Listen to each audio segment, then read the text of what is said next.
From the outside, this house in a rural patch of Union County is idyllic. It's so hard to see this house looking like a normal house now. But it is also, I just remember, home to so many secrets. so much pain. Walking outside the home, 29-year-old Alex and 32-year-old Hope can't help but remember a childhood they wish was just a nightmare. Survival mode, I think, is my main thought when I think back. Growing up, this woman, Mercedes Farquharson, adopted Alex at a young age in Hong Kong. She took in Hope and her biological sister, who didn't want to be part of this story, from England, where they were in a household with a difficult marriage. When the three girls got a little older, she told them they were headed to the U.S. It was always that America is the land of dreams and opportunity. It was dreamlike, but not in the way they were hoping. I never stepped into a school until I was almost 16 years old. The girls were not only denied school, all contact with the outside world was blacked out from their Monroe home. The women say they were given caffeine pills and forced to do manual labor all hours of the day. They were starved, lived in unsanitary conditions. It was literally like Noah's Ark. She had like 350 chickens. She had chickens inside. We didn't have a bedroom. And were beaten routinely. In her frustration, she just used the blade part of the razor and bashed my head with it. They went through modern-day slavery for years. I've definitely had people who asked, why didn't you guys try to run away? Just living in that fear of truly believing that you could be killed. There was just no way that we were even going to try. That was until neighbors reached out to the Department of Social Services, which pulled them from the home. Hope was 18.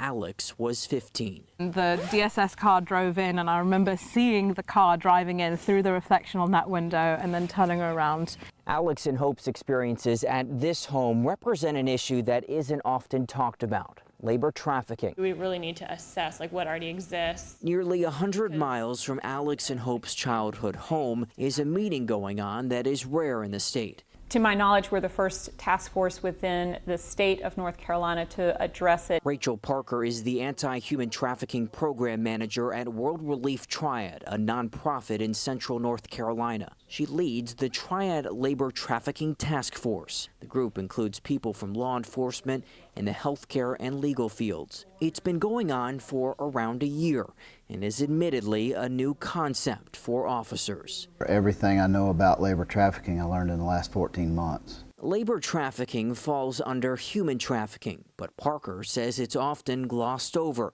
and may even be more prevalent than the other type of trafficking, which involves sex. We can't eradicate human trafficking without eradicating both. So what is labor trafficking? It is the use of force, fraud, and coercion for the process of inducing someone to perform that forced labor. Parker says traffickers often target vulnerable populations like foster kids, people who are homeless, and in Alex and Hope's case, immigrants. She'd say, well, you're illegal here. And if you leave, they'll find you and bring you back to me. People who are trafficked are sometimes nannies, work in agriculture or in construction. A trafficker can look like anyone, and a trafficking victim can look like anyone. It's why members of the task force learn what to watch out for, from someone appearing malnourished to working excessively long hours to avoiding eye contact. There's just a huge knowledge gap. That knowledge gap is key, but World Relief also says labor trafficking is often not a focus of many police departments. Funding is also hard to find. The task force's original leader was laid off earlier this year when the state didn't renew funding for a one-year grant. High Point Police Captain Tim Ellenberger, who has retired since we spoke with him earlier this year,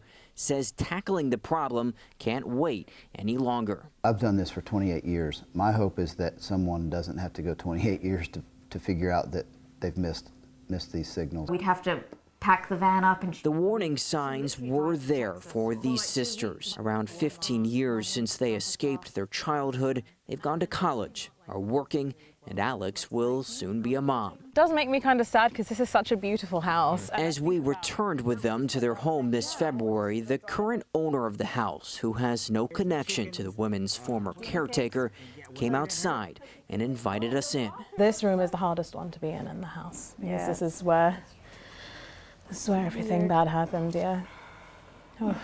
The women showed us the torture they had lived through. We used to have to kneel And we'd be like here. this while she was berating us. Long-lasting pain these women hope people carry with them, so they have a better sense of what could be going on behind anyone's closed doors. It's so important to remember what life was, because it's honestly a blessing just to be able to make your own decisions, be free, go to school, work, and contribute to society.